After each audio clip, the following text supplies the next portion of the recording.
Bonsoir à tous, nous continuons donc dans cette vidéo à étudier les halachot des Aseret Yemei Teshuvah. J'aimerais dans ce cadre parler d'une coutume qui a plutôt lieu en général à Rosh Hashanah, mais qui peut aussi se réaliser durant les Aseret Yemei Teshuvah, c'est la coutume du Tashlich. La coutume du Tashlich est rapportée par le Rama au nom du Mahari, du Mahari Moulan, donc un Rishon, un des très anciens décisionnaires ashkénazes.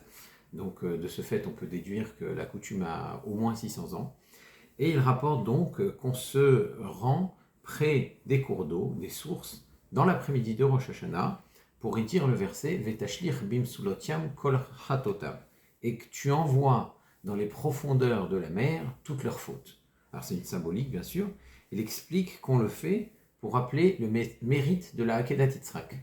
Alors, pourquoi le mérite de la Akedat Yitzhak? Parce que le Midrash raconte que lorsque Abraham a dû accompagner son fils en pensant devoir le sacrifier, le Satan, l'ange accusateur, s'est opposé à leur avancée, il les a empêchés d'arriver sur le Har Moriah et s'est transformé en fleuve. Et ce fleuve était très difficile, ce torrent était très difficile à traverser. Abraham et Yitzhak ont dû y pénétrer jusqu'au cou, jusqu'au nez, et au moment où il était impossible d'avancer, ils se sont écriés vers Akadosh Baruch Hu, Hoshiaini, ki baou ma'im ad nafesh, sauve-nous, car l'eau est arrivée jusqu'à l'âme, jusqu'à menacer notre vie. Et c'est là que le Satan a dû reculer et les a laissés avancer pour pouvoir réaliser la mitzvah de la Akedat Yitzhak, dont on connaît le dénouement. Alors, c'est possible que le Midrash soit une symbolique qui veut dire que Avraham Avinu a dû surmonter un torrent d'émotions quand il a dû sacrifier Yitzhak, il a dû surmonter son amour paternel, il a dû surmonter tout ce qui pouvait l'empêcher de commettre un tel acte qui est celui du sacrifice humain, ce contre quoi il s'était battu toute sa vie. Donc c'est peut-être ça le torrent auquel le Midrash fait référence. Mais en tout cas, en souvenir de ce Midrash-là, et pour rappeler le mérite de la Akedat Yitzhak, donc, on se rend près des cours d'eau dans l'après-midi de Rosh Hashanah. Alors, le Darkei Moshe rapporte une autre source à ce sujet, au nom du Sefer HaMinhagim, qui est aussi un ouvrage de Minhagim très ancien, de Minhagim Ashkenaz, et qui dit qu'on fait attention à se rendre dans des cours d'eau qui soient spécifiquement poissonneux. Donc il faut qu'il y ait des poissons dans ces cours d'eau parce que les poissons se croissent et se multiplient en étant cachés de l'œil. L'œil ne les observe pas. Ils sont donc protégés de la jalousie, protégés du Aïn Hara. Et de cette manière-là, on souhaite au peuple d'Israël de croître et de se multiplier comme le font ces poissons. Donc, selon cette explication rapportée par le Rama, la coutume du Tashlir ressemble un petit peu à celle des simanim de Rosh Hashanah. Donc de la même manière qu'on a à la table de Rosh Hashanah des simanim pour des souhaits agréables pour la nouvelle année, eh bien le Tashlir lui aussi exprime ce genre de souhait. Et le Kitzur Shulchan Aruch, donc de Rav Shlomo Gansfried, lui rapporte encore d'autres interprétations, notamment celle qui attribue ce minhag à la nomination du roi. C'est-à-dire que les rois d'Israël étaient oints, on leur versait l'onction, la Meshicha, près des cours d'eau. Shlomo HaMelech avait été oint près d'un cours d'eau en bas de Yer David, qu'on a retrouvé d'ailleurs dans des récentes fouilles archéologiques. Donc il a été oint là-bas. Tous les rois d'Israël étaient oints près des cours d'eau pour leur souhaiter un règne qui soit bénéfique et pérenne à l'image de ces cours, à l'image du cours d'eau donc près duquel la cérémonie se déroulait. Donc le Tashlir, dans ce cas-là, selon cette interprétation, il s'inscrit dans la logique des Malchouyot, de proclamation de la royauté divine qui se fait à Rosh Hashanah tout particulièrement, mais qui se poursuit pendant tout le reste des Aseret Yemei Teshuvah. On récite lors du Tashlir principalement deux textes. Il y a une lecture du Zohar qui met en relation les mots des trois versets de Miel Kamocha, donc les trois mots qui concluent la Haftara de Shuvah, qui portent, selon ce Zohar, des sous-entendus qui ont un lien donc avec les 13 attributs de miséricorde, les Shlosh Esrei Midot, les Tlat Asar Midaya, Josha Asar Midayat dont on parle le soir du Seder et qu'on va réciter de façon récurrente pendant les slichot et pendant les tfilot de Yom Kippour. Donc ça c'est le premier passage qui est récité lors du Tashlir. C'est un passage extrêmement profond et difficile à cerner pour le non-initié que je suis. En tout cas, on dit que lire le Zohar, même sans comprendre, ça a déjà des vertus. Ensuite, on récite les versets de Miel Kamora, on les récite 3 fois en général, et c'est à ce moment-là dans une certaine symbolique, on fait mine d'abandonner ses fautes dans le fleuve. Bien sûr, l'idée, c'est d'abandonner ses mauvaises habitudes. Et ensuite, on conclut par une très poignante tfila composée par le Rav Frida, le Rav Chaim Yosef David Azoulay. Et ce texte, ce quorum, on va dire, du Tashlir est commun à tous les minhagim, aussi bien il est lu aussi bien dans les communautés sfarades que dans les communautés ashkénazes. Alors, quand le premier jour de Rosh Hashanah tombe Shabbat, on ne procède pas au Tashlir le premier jour, bien sûr, parce qu'on craindrait de transporter les marzorim.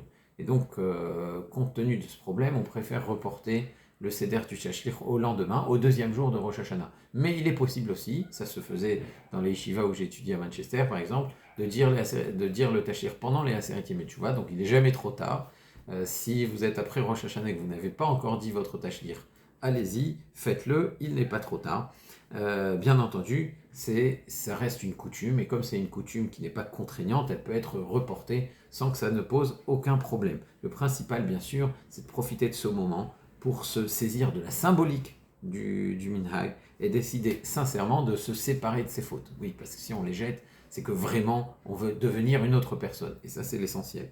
Donc, abandonner ses mauvaises habitudes, se dire qu'on va améliorer ses traits de caractère, et donc de façon sincère, commencer ce travail. Voilà à quoi sert le Tashlir. Alors, un point très important,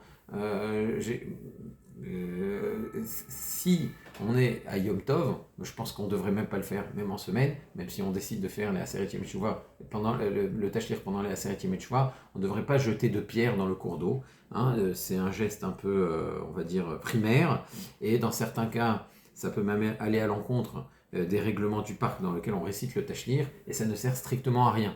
Alors si c'est Yom Tov, c'est encore plus grave, parce que les pierres sont mouktsé, et les pierres étant mouktsé, eh bien on commet une faute quand on s'en saisit et qu'on les jette. Donc on n'a pas le droit de les déplacer. Donc au lieu de rejeter des fautes, on est en train d'en ramasser des nouvelles, et ce qui est bien dommage. Donc mieux vaut se concentrer sur l'essentiel, sur la symbolique que porte ce Tashlir, et que ça nous aide à commencer encore mieux l'année. Une autre tfila qui marque les Aseret Yemei Teshuvah, c'est celle du Avinu Malkeinu. Alors le Avinu Malkeinu, il est récité après la Hamida pendant toute la durée des Aseret Yemei Teshuvah. Alors l'origine de cette tfila, elle vient dans Masechet Ta'anit. On raconte que durant une sécheresse, on a appelé Rabbi Eliezer ben Urkenus à la Teva. Il est descendu devant la Teva, donc il a dû mener les prières des jeunes qui avaient été décrétées pour résoudre cette sécheresse. Et alors que Rabbi Eliezer avait prié, cette filote n'avait pas été exaucée, ses prières n'avaient pas apporté les pluies et l'effet escompté.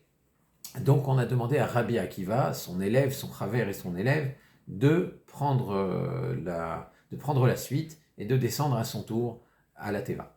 Et lui a dit Avinu Malkeinu Hatanu Lefanecha, notre Père, notre Maître, notre Roi, nous avons fauté devant toi. Avinu Malkeinu En Lanu Melech Elata, notre Père, notre Roi, nous n'avons d'autre roi que toi. Et donc il a dit ces mots et il a été exaucé. La pluie est tombée, la sécheresse s'est terminée. Et ça a commencé à jaser. Donc on a commencé à se dire, tiens, il semblerait que Rabbi Eliezer ben Urkenus s'est trouvé son maître, que Rabbi Akiva a l'air d'avoir beaucoup plus d'influence que Rabbi Eliezer ben Urkenus. Donc ça a été difficile pour Rabbi Eliezer ben Urkenus, et une voix céleste a retenti et a dit, ne croyez pas que Rabbi Akiva est plus grand en Torah que Rabbi Eliezer ben Urkenus, ce n'est pas que l'un est plus grand que l'autre, mais Ze Ma'avir al Mitotav, Veze Eno Ma'avir al Mitotav, l'un surmonte son penchant, surmonte son caractère, et l'autre ne surmonte pas son caractère. Autrement dit, Rabbi Akiva, lui, surmontait son caractère, certainement qu'il était il était plus facile pour lui de pardonner quand il était quand il était offensé. En tout cas, il faisait cet effort de pardonner quand il était offensé, ce que ne faisait pas Rabbi Eliezer ben Horkenosou, qu'il n'avait pas besoin de faire. Donc bien sûr, ça demanderait à être compris, parce que en soi, c'est une grandeur de réussir à surmonter son penchant. Néanmoins, là, si on devait expliquer cette Haggadah, cela dépasserait le cadre de notre étude. En tout cas, c'est Rabbi Akiva qui est à l'origine de la prière, de la tfila de Avinu Malkeinu, et c'est sur la base de Avinu Malkeinu que le Avinu Malkeinu de Tachanonim a été rédigé, et bien entendu le Avinu Malkeinu qu'on récite après les Hamidot, pendant les 10 jours de Teshuvah, qui comporte toute une série de demandes qui sont liées à la circonstance. Bien entendu, les textes diffèrent d'un Nosar à l'autre, y compris dans le Nosar séfarade, il y a différentes versions des Avinu Malkeinu, même si elles sont proches, différentes versions du Avinu Malkeinu aussi. Dans la coutume ashkénaze, certains sont récités à voix basse, tout le monde les dit ensemble, et d'autres sont répétés après le Chazan, avec une chanson très caractéristique et très belle d'ailleurs, du Avinu Malkeinu. En tout cas, la question qui peut se poser, c'est est-ce qu'on va dire Avinu Malkeinu pendant toute la durée des Aseret Yemei Teshuvah? Est-ce qu'on va le dire pendant Shabbat? Est-ce qu'on va le dire pendant Yom Tov? Alors pour le Yom Tov de Rosh Hashanah, on récite Avinu Malkeinu, mais on retire les mentions des fautes.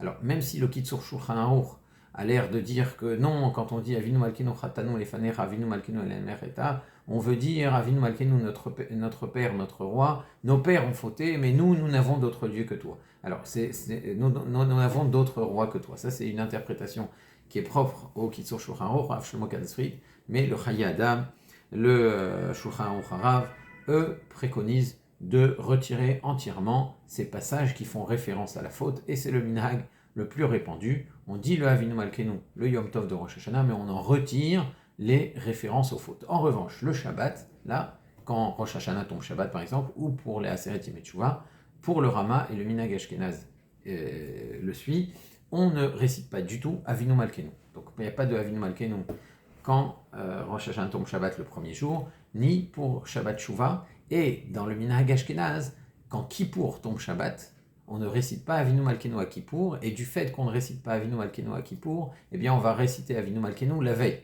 à la place de Kippour. Voilà, on va réciter la veille, le matin, et Mincha dans l'après-midi. C'est ce qui est rapporté en tout cas dans le Kitzur Shulchan Aruch. Alors chez les Sfaradim, le minhag, la coutume en général est de suivre plutôt le Rama.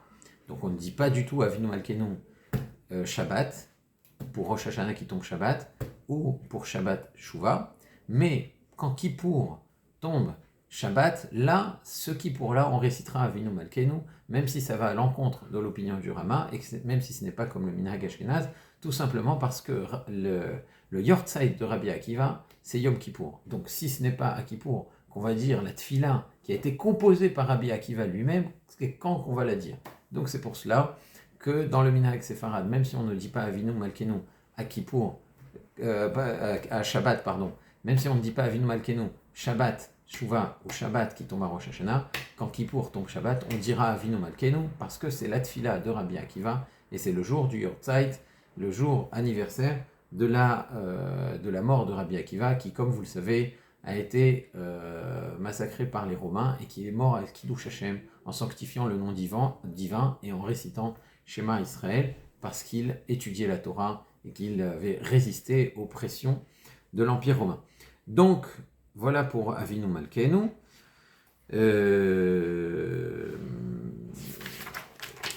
La veille de Kippour, ça nous amène donc aux tfilotes de la veille de Kippour. La veille de Kippour, c'est un jour de fête, c'est un jour où on sait qu'on a une mitzvah de multiplier les repas, de manger plus que de coutume. Alors d'où vient cette recommandation? Eh bien la Torah dit que le jeûne de Kippour doit commencer le 9 au soir. Betish'a la chodesh ba'erev, le 9 du mois au soir. Tishbetu shabbatechem, vous fêterez votre Shabbat. Shabbat, donc, en parlant du jour de Kippour. Le jour de Kippour commence donc le 9 au soir et dure toute la journée du 10. Ve'initem et nafshotechem, et c'est ce jour-là, le 9 au soir, qu'on doit commencer le Einouï, ce Ta'anit, ce jeûne dont parle la Torah, est le seul jeûne prescrit par la Torah. Tous les autres jeûnes, en souvenir des événements de la destruction du premier ou du deuxième Beth Amikdash, ou le jeûne d'Esther, ne sont pas obligatoires. Ce sont soit des jeûnes qui sont rappelés par les Névis, soit un jeûne qui s'est instauré par coutume, comme le jeûne d'Esther par exemple. Mais le jeûne de Kippour est le seul qui est prescrit par la Torah. Or, quand la Torah parle du jeûne de Kippour, comme on a dit, la date c'est le 9 au soir. Mais puisqu'elle dit le 9 au soir, pourquoi elle dit le 9 ? Le 9 au soir, ce n'est déjà plus le 9. Les journées commençant dans le calendrier juif, dès que la nuit tombe. Dès que la nuit tombe, on n'est déjà plus le 9, on est déjà le 10. Alors on peut déduire plusieurs choses de cela. Tout d'abord que on doit commencer le jeûne un petit peu avant le 10. Avant que le soleil ne se couche, on doit faire ce que l'on appelle une Tosefet Shabbat, donc environ un quart d'heure. En général, l'heure de début du jeûne qui est indiquée dans les calendriers tient compte de cette Tosefet. On rajoute 18 minutes avant le coucher du soleil, et c'est à ce moment-là qu'on commence le jeûne. Même si, selon la stricte halakha, on pourrait manger jusqu'à ce que le soleil se couche, du fait que la Torah dit le 9 au soir, cela nous apprend qu'il y a une obligation de Tosefet Shabbat, de rajout du Chol sur le Kodesh, de rajouter sur le jeûne d'un jour qui est encore Chol, et donc de commencer à jeûner quelques minutes avant que le soleil ne se couche, donc environ un quart d'heure. En Chutz La'aretz, on a l'habitude de rajouter 18 minutes. Maintenant, les Chachamim disent, en plus, en s'appuyant sur cette dracha, qu'est-ce que ça veut dire que le jeûne commence le 9 ? C'est parce que celui qui mange bien le 9 Tishrei, donc la veille de Kippour, a le mérite d'avoir jeûné. C'est comme s'il avait jeûné, il a le même mérite que s'il avait jeûné le 9 et le 10 Tishrei. Donc comme la Torah utilise cette formule ambivalente qui dit que le jeûne commence le 9, pour dire que parce qu'on mange le 9, c'est comme si on était déjà en train de jeûner. Donc voilà pourquoi il y a une mitzvah de multiplier les repas le 9 Tishrei. Alors, comment ça se fait que le fait de manger, c'est comme si on avait jeûné 2 jours ? Tout d'abord, on peut dire que la préparation au jeûne, c'est aussi un petit peu le jeûne. Donc c'est comme si on s'est occupé du jeûne depuis la veille déjà. On est déjà occupé à la préparation de Kippour parce que l'on mange pour avoir plus de force, pour mieux passer le jeûne. On est déjà en train de préparer ce jeûne de Kippour et par conséquent,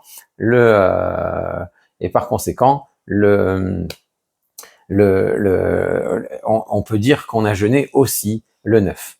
Ce qu'on peut dire aussi, c'est que le jeûne va devenir un peu plus pénible du fait du